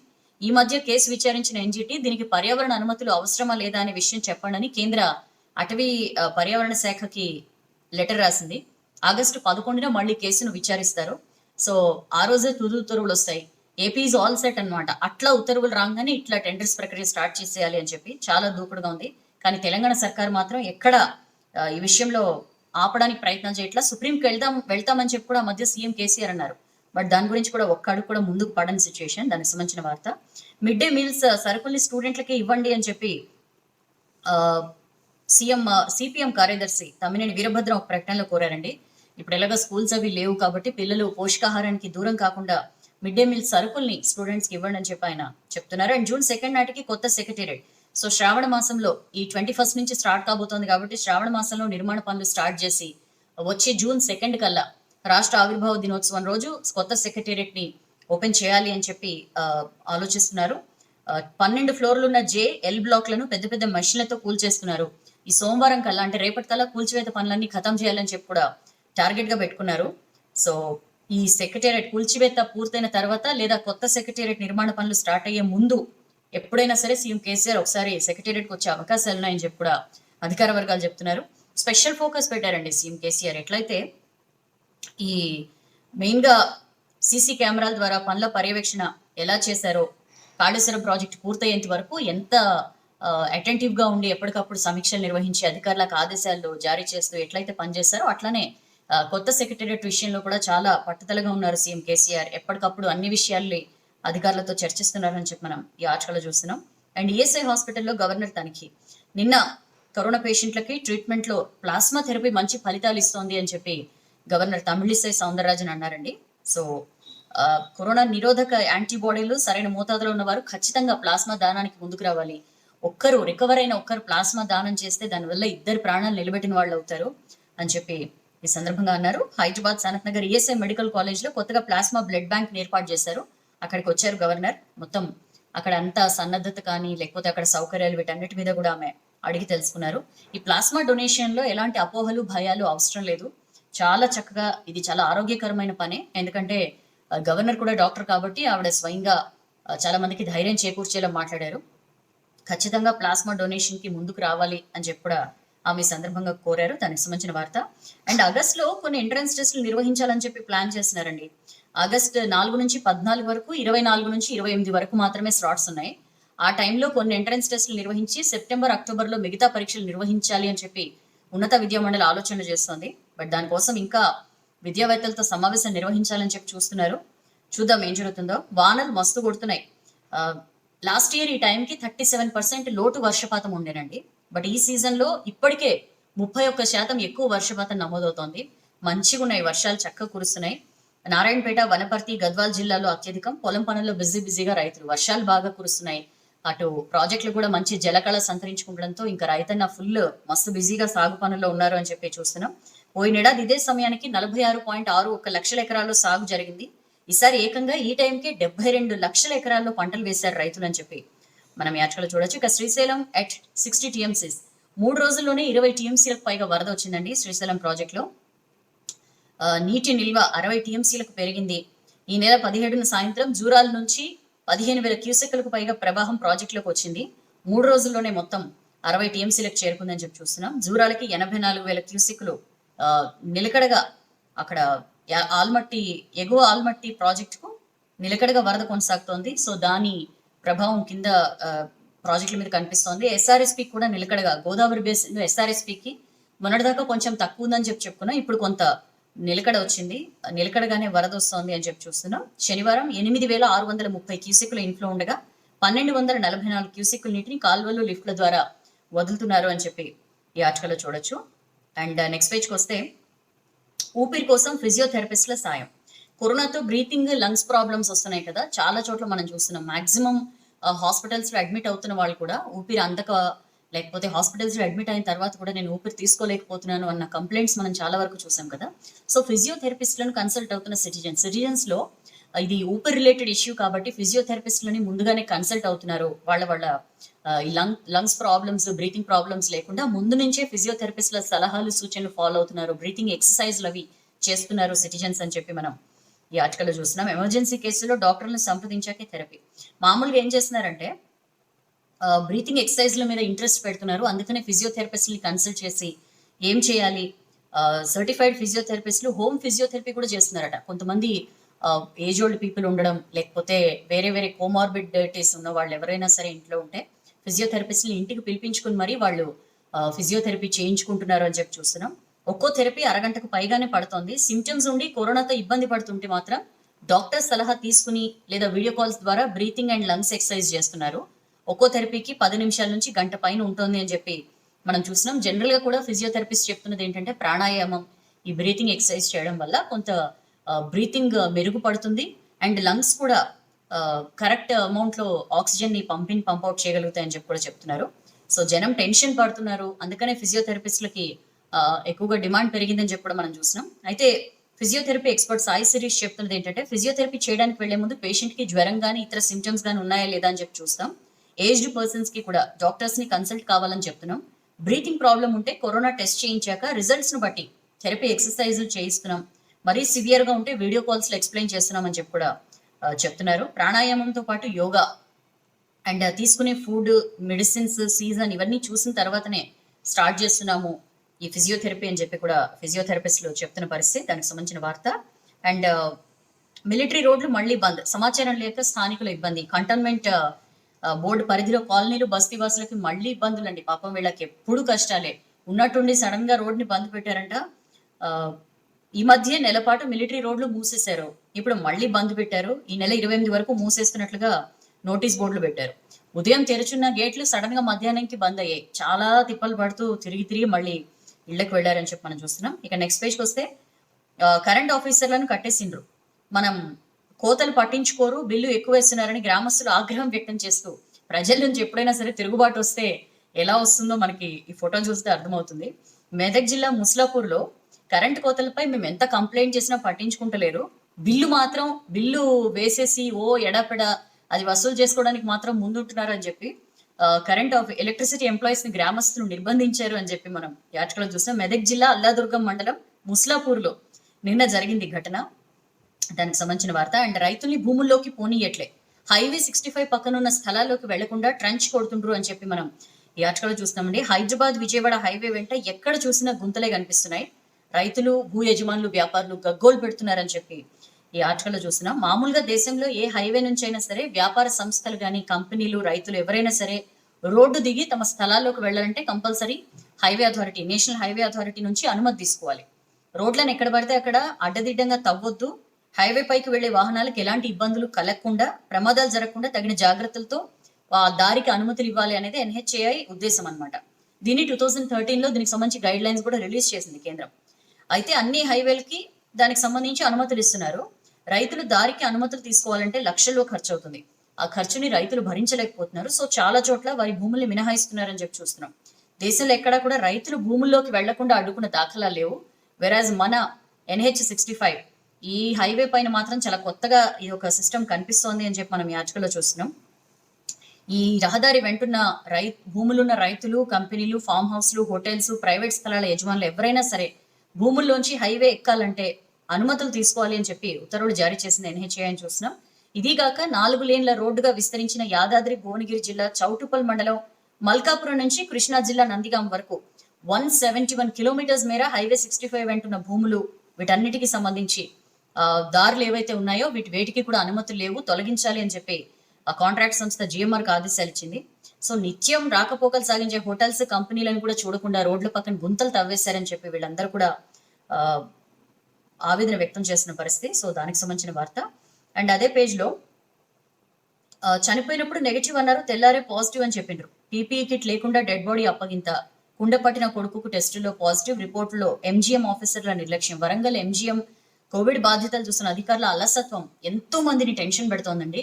ఇట్లాంటివి అడపాదడపా మనకి చాలా చోట్ల కనిపిస్తూనే ఉన్నాయి. క్లియర్ గా ఎంత అలసత్వంగా, ఎంత నిర్లక్ష్యంగా అధికారులు వ్యవహరిస్తున్నారు అనే దానికి ఇలాంటివి ఎగ్జాంపుల్స్. దేశాయిపేటకు చెందిన ఒక మహిళ ఆరోగ్యం బాగలేక కొన్ని రోజుల క్రితం హైదరాబాద్ లో ప్రైవేట్ హాస్పిటల్లో ట్రీట్మెంట్ తీసుకుంది. ఇంటికి తిరిగి వచ్చాక కొన్ని రోజులకి ఆమెతో పాటు నా కొడుకుకి కరోనా లక్షణాలు కనిపించడంతో ఎంజీఎం వెళ్లారు, వరంగల్ ఎంజీఎంకి. 4-5 రోజులుగా చికిత్స పొందుతున్న క్రమంలో ఆమె మరణించింది గురువారం. ఆమె డెడ్ బాడీని పీపీ కిట్ లో చుట్టి ఇవ్వడానికి తోడు అంత్యక్రియల విషయంలో తీసుకోవాల్సిన జాగ్రత్తలు కూడా అధికారులు పాటించుకోవాలి. సో యాజ్ యూజువల్ గా అంత్యక్రియలు జరిగిపోయి ఆ కొడుక్కి మొత్తం మృతదేహాన్ని మామూలుగా అప్పచెప్పారు. కరోనా నెగిటివ్ అని చెప్పి ఇచ్చారట బంధువులకి. ఎంత దారుణమో చూడండి. సో కొడుకుని దగ్గరికి తీసుకుని కన్నీరు కార్చారు, సంప్రదాయం ప్రకారం మొత్తం అంతా చేశారు. ఆ తర్వాత పాజిటివ్ అని చెప్పారు. ఇప్పుడు ఎంత టెన్షన్ ఉందంటే ఆ బంధువులందరిలో ఎంత నిర్లక్ష్యం కనిపిస్తుందనడానికి మనకి ఇది ఒకటి ఎగ్జాంపుల్. ఏజెన్సీలో పురిటి కష్టాలు, ప్రసవానికి కిలోమీటర్లు నడవాల్సిందే. ఆ మధ్యకాలంలో మనం ఒక ప్రెగ్నెంట్ ఉమెన్ ఎన్నో కిలోమీటర్లు నడిచి వెళ్ళి, ఎందుకంటే 108 అంబులెన్స్ వెళ్లే దారి లేక నడిచి వెళ్తున్న సిచ్యువేషన్ మనం చూసాం కదా. ఆల్మోస్ట్ అలానే వర్షాకాలంలో వాగులతో మరిన్ని ఇబ్బందులు పడుతున్నారు. భద్రాద్రి కొత్తగూడెం జిల్లా చెర్ల మండలంలోని ఎర్రంపాడు గ్రామం ఛత్తీస్గఢ్ సరిహద్దులో ఉంది. అక్కడ ఒక మహిళకి పురిటి నొప్పులు మొదలైతే భర్త మూస, స్థానిక ఆశా కార్యకర్త సోమమ్మ, ఆమె భర్త సోమయ్య సహకారంతో మనం చూడొచ్చు ఎట్లా మంచాన్ని ఇట్లా జట్టి కట్టి తీసుకెళ్తున్నారో. 3 కిలోమీటర్లు నడుచుకుంటూ వెళ్ళారటండి. బట్ దారిలోనే ఆమె డెలివరీ అయిన పరిస్థితి. ఇట్లా చాలా చోట్ల ఇలాంటిదే జరుగుతోంది. ఎక్కడా కూడా ఇంతకాలం అయినా సరే ఇంకా ఏజెన్సీలో ఇలాంటి కష్టాలు ఏంటో అర్థమే కాదు. సో దానికి సంబంధించిన వార్త. అండ్ మావోయిస్టులను రాష్ట్రంలో అడుగు పెట్టనివ్వమని డీజీపీ మహేందర్ రెడ్డి అంటున్నారు. వెంకటాపురంలో 2 జిల్లాల పోలీస్ ఆఫీసర్లతో రివ్యూ చేశారు ఆయన. దానికి సంబంధించిన వార్త. ఇక నెక్స్ట్ పేజ్కి వస్తే, కరోనాతో చనిపోయిన వాళ్ళను గౌరవంగా సాగనంపుతుండు. మామూలుగా కరోనాతో ఎవరైనా చనిపోయిన తర్వాత అత్యంత ఎవరైనా సరే బాబోయ్ ఇలాంటి టైంలో చనిపోకూడదు అని కోరుకుంటున్న పరిస్థితి. ఎందుకంటే అయిన వాళ్ళు ఎవ్వరూ దగ్గర ఉండరు, కనీసం తాకడానికి ఉండదు. ఇలాంటి దారుణమైన పరిస్థితులతో అనాథ శవాల్లో చాలా చోట్ల శవాలు మిగిలిపోతున్న పరిస్థితి. సో అధికారులే డెడ్ బాడీని ఖననం చేస్తున్నారు. సో ఢిల్లీలోని షాహదారా మాజీ ఎమ్మెల్యే జితేంద్ర సింగ్ షంటి గొప్ప సేవ చేస్తున్నారని చెప్పి మనం యాచకలో చూస్తున్నాం. షహీద్ భగత్ సింగ్ సేవాదళ్ అని చెప్పి ఒక టీం ఏర్పాటు చేశారు. కరోనా మృతులకి గౌరవప్రదంగా వీళ్ళు అంత్యక్రియలు నిర్వహిస్తున్నారు అని చెప్పి ఈ ఆర్టికల్లో చూస్తున్నాం. మొత్తం అన్ని ఖర్చులు కూడా వాళ్లే భరిస్తున్నారట. So it's an interesting thing. And corona 6 రకాలు. ఇది చాలా ఇంపార్టెంట్ వార్త. సిమ్టమ్స్ ని బట్టి పేషెంట్లని 6 కేటగిరీలో పెడుతున్నారండి. మెయిన్ ఏంటంటే ఫస్ట్ కేటగిరీ, ఏ కేటగిరీలో ఏ సిమ్టమ్స్ ఉంటాయో నేను మీకు చెప్తాను చాలా క్రిస్ప్గా. జ్వరం లేకుండా ఫ్లూ వంటి కరోనా ఉన్న మొదటి కేటగిరీలోని పేషెంట్స్ కి ప్రధానంగా వాసన తెలియకపోవడం, కండరాలు, గొంతు నొప్పి, దగ్గు, ఛాతీ నొప్పి వంటి సిమ్టమ్స్ ఉంటాయి. అండ్ సెకండ్ కేటగిరీలో జ్వరంతో పాటు ఫ్లూ వంటి కరోనా ఉన్న పేషెంట్లకి జ్వరము, తలనొప్పి, వాసన తెలియకపోవడం, కండరాలు, గొంతు నొప్పి, దగ్గు, ఆకలి లేకపోవడం, వాయిస్ లో చేంజ్ వంటి సిమ్టమ్స్ ఉంటాయి. మూడో కేటగిరీలో గ్యాస్ట్రో ఇంటెస్టైనల్ పేషెంట్స్ అని చెప్పి అంటుంటారు. తలనొప్పి, వాసన తెలియకపోవడంతో పాటు ఆకలి లేకపోవడం, డయేరియా, గొంతు నొప్పి, ఛాతీ నొప్పి ఇలాంటి సిమ్టమ్స్ ఉంటాయి. వాళ్ళకి దగ్గు ఉండదట. And fourth category severe level 1 with fatigue patients అనమాట. వీళ్ళకి ఏంటంటే వాసన తెలియకపోవడం, దగ్గు, తలనొప్పి, జ్వరం, వాయిస్ లో మార్పు, ఛాతీ నొప్పి, తీవ్రమైన అలసట, విపరీతమైన ఫెటీగ్, ఊరికే తెలియని అలసట వీళ్ళని బాధిస్తుంటుంది. అండ్ ఫిఫ్త్ కేటగిరీలో సివియర్ లెవెల్ 2 విత్ కన్ఫ్యూజన్. వీళ్ళకి ఏంటంటే ఈ ఆల్రెడీ ఫోర్త్ కేటగిరీలో ఉన్న సిమ్టమ్స్ కి తోడు ఆకలి లేకపోవడం, గొంతు నొప్పి, ఊరికే కన్ఫ్యూజన్, ఏం అర్థం కాకుండా ఉంటుంది, కండరాల నొప్పి ఇవన్నీ ఉంటాయి. ఇక 6th category severe level 3 accompanied by abdominal and respiratory pain. వీళ్ళకి పైన సిమ్టమ్స్ తో పాటు శ్వాస ఇబ్బంది, డయేరియా, కడుపు నొప్పి లాంటి సిమ్టమ్స్ ఉంటాయి. సో వీళ్ళు చాలా సివియర్ కండిషన్ అని చెప్తున్నారు. ఎప్పుడైతే ఈ ఆరు రకాలుగా కరోనా సిమ్టమ్స్ మనకి కనిపిస్తాయి, దీన్ని బట్టి మనం వెంటనే కనుక ట్రీట్మెంట్కి వెళ్తే ఖచ్చితంగా చాలా ఈజీగా మనం సెట్ రైట్ అయి బయటికి రావచ్చు అని చెప్పి కూడా చెప్తున్న పరిస్థితి. అండ్ అమర్నాథ్ గుహలో రాజ్నాథ్ సింగ్ నిన్న ప్రార్థనలు నిర్వహించారండి. ఎల్ఓసికి వెళ్ళారు కదా ఆయన, అక్కడ ప్రార్థనలు చేశారని చెప్పి చూస్తున్నాం. అండ్ ఫోన్లు ట్యాప్ చేసిరేంది రాజస్థాన్ ఆడియో టేప్ లో వివాదంలో బీజేపీ రెస్పాండ్ అయింది. సంబిత్ పాత్ర మాట్లాడుతూ ఫోన్లు ట్యాప్ చేసిరేంది అసలు, ఒకవేళ మీరు ఫోన్లు ట్యాప్ చేయాలనుకున్నా దానికి ఎస్ఓపి ఉంటుంది, ఆ ప్రొసీజర్ మీరు ఫాలో అయ్యారా అని చెప్పి క్వశ్చన్ చేస్తున్నారు. కాంగ్రెస్ ఫోన్ ట్యాపింగ్ చరిత్ర అని చెప్పి కూడా తీవ్రంగా విమర్శించిన పరిస్థితి. ఇక నెక్స్ట్ పేజ్కి వస్తే పేమెంట్ సొల్యూషన్స్ లో ఫోన్ పే దూకుడు, మొత్తం డిజిటల్ పేమెంట్స్ వైపు వెళ్ళడంతో ఫోన్ పే ట్రాన్సాక్షన్స్ బాగా పెరిగాయని చెప్పి చూస్తున్నాం. కొత్త యూజర్లు 50% పెరిగారట ఫోన్ పేకి. సో దానికి సంబంధించిన వార్త. అండ్ మేక్ ఇన్ ఇండియా దారిలో ఎప్పటి నుంచో హెచ్సిఎల్ శివ్ నాడార్ అని చెప్పి మనం చూస్తున్నాం. ఒక చిన్న అపార్ట్మెంట్ లో కంపెనీ స్టార్ట్ చేసి మల్టీనేషనల్ కంపెనీ స్థాయికి ఎదిగారు, దేశ ఐటీ ఇండస్ట్రీని మార్చారు అని చెప్పి శివ్ నాడార్ గురించి ఇంట్రెస్టింగ్ ఆర్టికల్ వచ్చింది. ఐకియా బంద్ చేశారండి, ఇక నుంచి ఆన్లైన్ లోనే మీకు ఐకియా నుంచి ఏమైనా కావాలంటే కొనుక్కోవచ్చు, డైరెక్ట్ గా అక్కడికి వెళ్ళడానికి లేదు. మళ్ళీ ఎప్పుడు ఓపెన్ చేస్తామనేది ఇంకా చెప్పలా. అండ్ నెక్స్ట్ పేజ్కి వస్తే 6 ఏళ్లలో 2 కాలేజీలే, సర్కారీ జూనియర్ కాలేజీలపై పెద్దగా ఇంట్రెస్ట్ లేదు సర్కార్కి అని చెప్పి మనం చూస్తున్నాం. డిమాండ్ ఉన్నా సరే ఏర్పాటు చేయట్లేదు అని చెప్పి. అండ్ దర్శనాలు నిలిపేసే ఆలోచనలో ఉంది టీటీడీ అని చెప్పి ఇంకొక ఆర్టికల్. ఎందుకంటే తిరుమల తిరుపతిలో విపరీతంగా కేసులు పెరిగిపోతుండడంతో అక్కడ బంద్ చేయాలి దర్శనాలు అని చెప్పి టీటీడీ ఆలోచిస్తోంది. సో ఇవ్వండి ఇవాళ వెలుగు పేపర్లో వచ్చిన వార్తలు విశేషాలు. నచ్చితే లైక్ చేయండి, బాగా నచ్చితే షేర్ చేయండి. బట్ వెయిట్ చేయండి, రోజు 7:45కి వచ్చేస్తాను వెలుగు పేపర్ని మీకు వినిపించడానికి. Thank you so much. Take care of yourself. Have a nice day. This is Saujanya signing off.